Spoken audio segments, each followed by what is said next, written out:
ओम शांति। आदरणीय दीदी मनमोहिनी जी के पुण्य स्मृति दिवस पर व्यक्तिगत जो भी हमारे पास स्मृतियां है वो आपके सामने प्रस्तुत करना चाहता हूं। जब मैं 1978 में मधुबन में आया,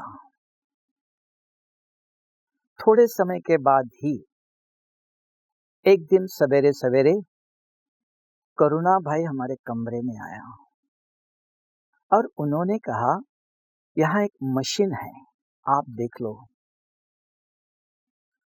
तो मैंने देखा वो प्रिंटिंग प्रेस था, प्रिंट करने का। तो तब तक मधुबन में गोपी बहन करके थी, वो सिंधी मुरली हाथ से लिखते थे, फिर लिथो होता था। तो मैंने उस मशीन को देखकर स्टार्ट किया। दीदी रोज देखने आती थी, खड़ी होती, क्या कर रहे हो? हाथ सब काले हो जाते थे, कार्बन होता था। दीदी को एक दिन कहा, दीदी आप इधर सामने खड़े हो जाओ तो आपका फोटो निकलेगा। मेरा फोटो? हमने कहा हाँ। दीदी खड़ी हो गई, ज्ञान मुरली करके वहां से प्रिंट हो गया दीदी का फोटो, और ज्ञान मुरली प्रिंटिंग करके दीदी को दिखाया। बहुत खुश हो गई। तो माना मुरली सब कुछ अभी प्रिंट कर सकता है? हमने कहा हाँ। एक करके दिखाया, फिर औरों को मैंने सिखाया, आप करना ये। तब तक दादी ने प्रश्न पूछा, क्या ये सही है, इसी पर करे? हमने कहा दादी इससे भी बहुत अच्छा बॉम्बे में 1 मिनट के अंदर प्रिंट होके निकलता है, इसमें हाथ काला हो जाता है, कार्बन निकलता है बहुत। फिर जा करके प्रिंटिंग प्रेस, ये लिथो, मुरली प्रिंट करने के धीरे धीरे परिवर्तन हुआ। ये दीदी का सबसे पहले ज्ञान मुरली। दूसरा मैंने देखा, दीदी पढ़ाई पर एक्यूरेट,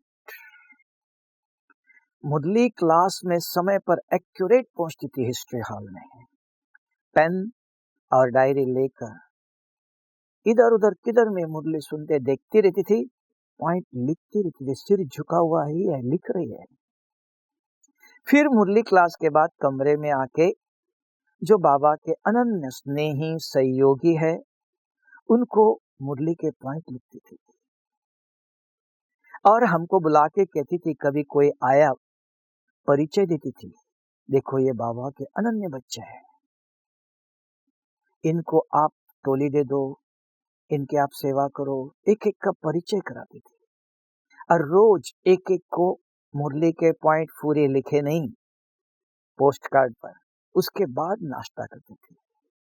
ऐसे योग में भी देखता था, अमृत वेले एक्यूरेट दीदी स्नान करके हिस्ट्री हॉल में जहां बाबा और मम्मा बैठते थे, वहां एक जगह पर दीदी एक्यूरेट स्थिर, इतना बुजुर्ग होने के बाद भी।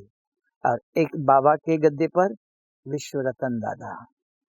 जब कभी विश्व रतन दादा बाहर जाते थे अकाउंट्स के लिए, तो मनोहर दादी कहते थे आप बैठो। मनोहर दादी ने भी हमको मधुबन आते ही शाम को रोज हिस्ट्री हॉल में जाके योग कराओ। फिर दादा नहीं था तब आप योग कराओ। ऐसे अंग्रेज आते थे, उनको कोर्स कराओ। तो ऐसे धीरे धीरे दादियों की पालना से हर प्रकार के पढ़ाई में, योग में दीदी नंबर 1।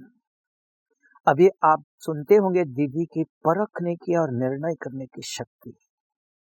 हमने देखा एक दिन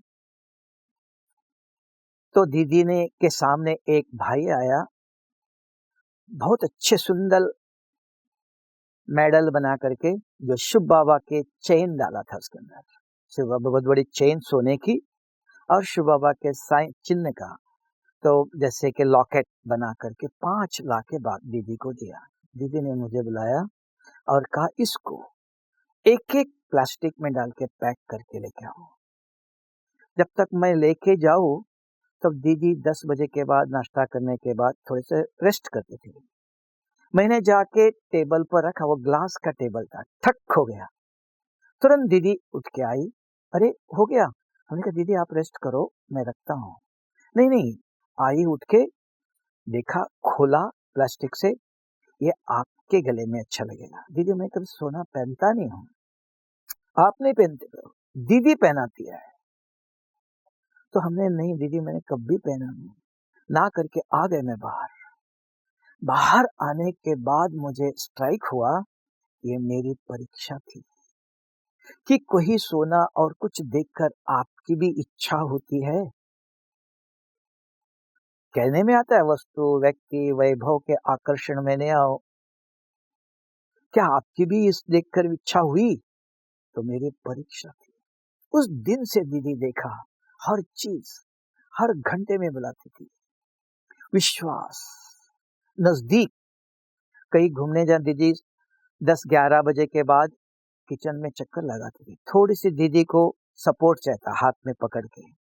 दीदी शाम को भी 4 बजे, 4, साढ़े 4, 5 बजे तक चक्कर लगाती थी।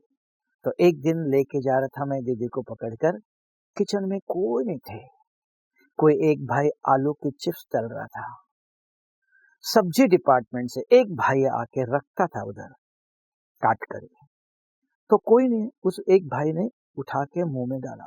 दीदी ने देखा, तुरंत कहा इसको आज के आज भेजो बाबा के भंडारे में, भोग लगाने के पहले यहाँ कोई मुंह में डाल नहीं सकता है, पहले बाबा को भोग लगना है, भंडारे में कोई कुछ खाना नहीं।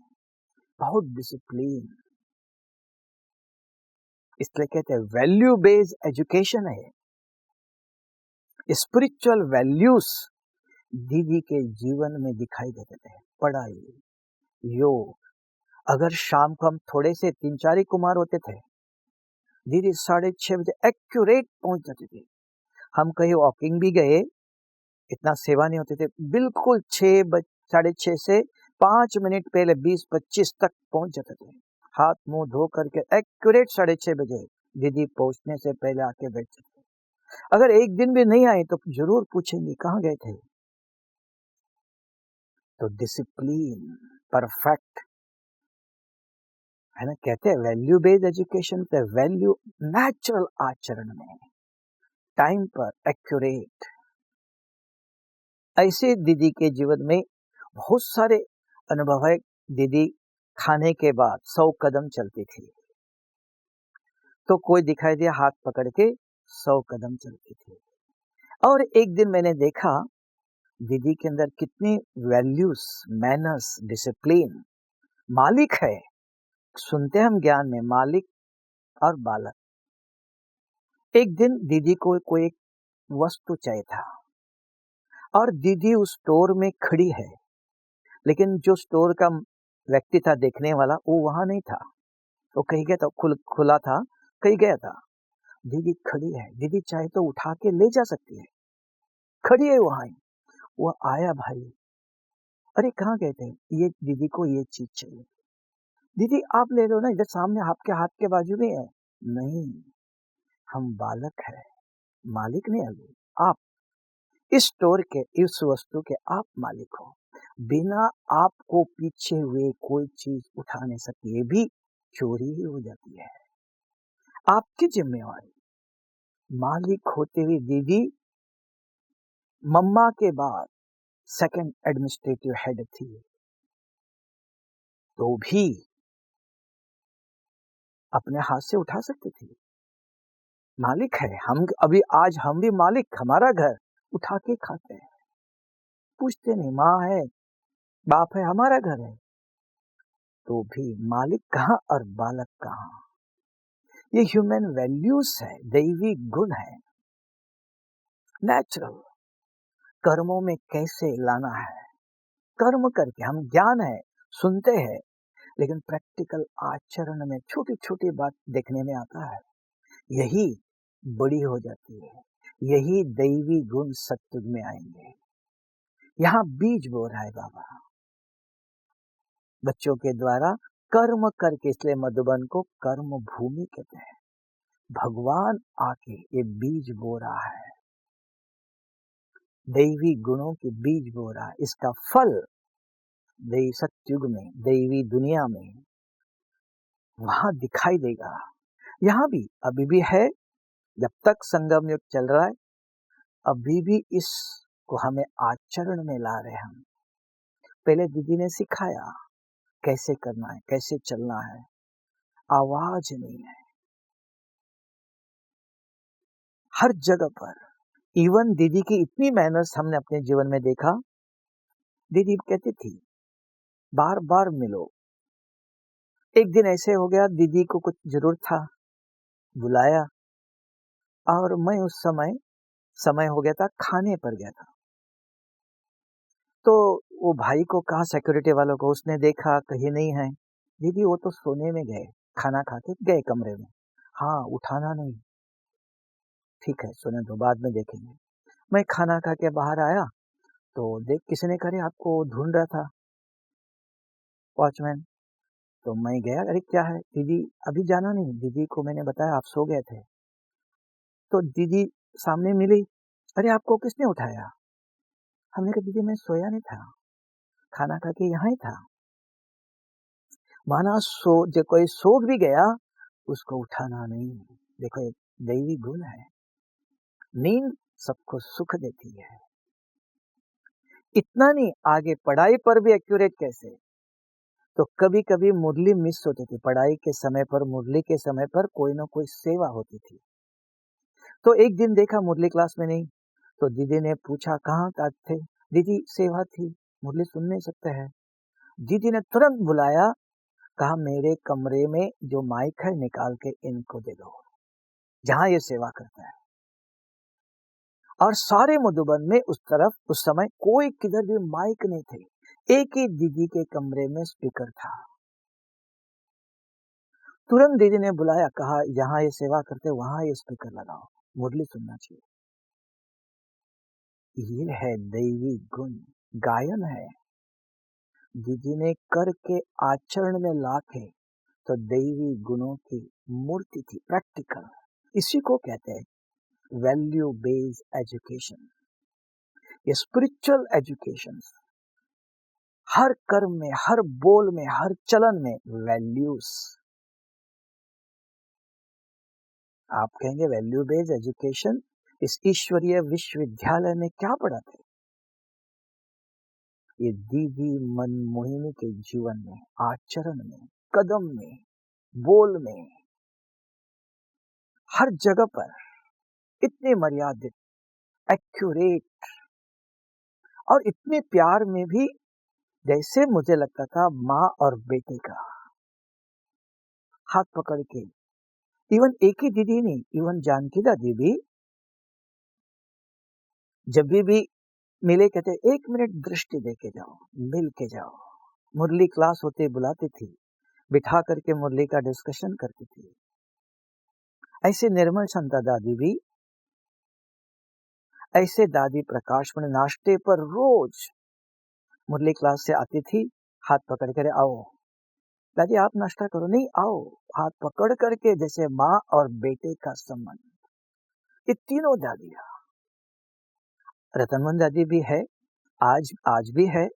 जब भी जाओ नाश्ते पर बुलाओ, अपने साथ बैठो, साथ में बिठाएंगे। दादी, दीदी, जानकी दादी, निर्मल संता दादी, हर एक की पालना, तब हम दादियों के पालना से पले हुए हैं। हर प्रकार के आचरण याद आता है कि क्या करते थे, कैसे खाते थे, कैसे बोलते थे, कैसे सेवा करते थे। उनकी पालना से, जैसे ब्रह्मा बाबा ने, मम्मा ने इन दादियों को, फर्स्ट जो ग्रुप है, तो फर्स्ट जो कलम लगाया बाबा ने, डायरेक्ट ब्रह्मा बाबा और मम्मा ने, इन दादियों का सेकेंड ग्रुप। तो हम सबको इन दादियों ने पाला, सिखाया, कर्म करना दिखाया, कैसे करना चाहिए, हर प्रकार के चिकन, और विश्वास रखते थे। दूरी नहीं, सेवाधारी नहीं, बच्चे और माँ का संबंध इतना नजदीक का। तो अभी कभी भी याद आता है, कुछ भी होता है, दीदी ऐसे कहती थी, दादी ऐसे कहती थी। जानकी दादी भी लास्ट तक भी कहती थी, 1 मिनट मिल के जाओ। दृष्टि जान दादी आप बिजी है? नहीं, कुछ काम नहीं, मिल के जाओ, देख के जाओ, दृष्टि देख के जाओ। जैसे माँ को बच्चों की दृष्टि चाहिए, मिलो। जैसे माँ और बच्चों का संबंध, ये दीदी के जीवन में प्रैक्टिकल देखा। ओम शांति।